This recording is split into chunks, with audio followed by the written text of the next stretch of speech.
В России «Зеленая пионерия» зародилась в 2014 году. Первыми в республике к всероссийскому экологическому движению присоединились школьники Якутска и Алдана. Юные умы всерьез обеспокоены тем, что состояние окружающего мира оставляет желать лучшего. Об этом смотрите далее. Первая символическая страница Кодекса экологической культуры Алданского района написана учащимися школы номер 4 поселка Нижний Куранах. 25 мальчишек и девчонок вступили в отряд «Зеленых пионеров».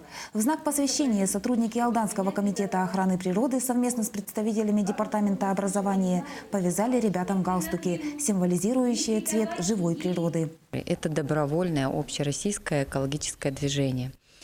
Нужно сказать, что 4-я школа, она всегда находится в авангарде любых добрых начинаний.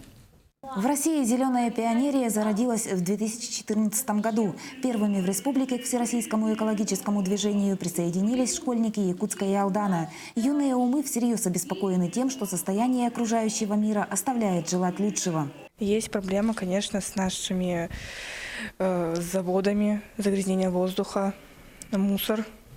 Люди кидают.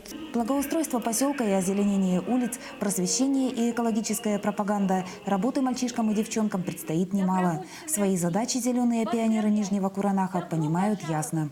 Помогать природе, убираться в поселке, сажать деревья.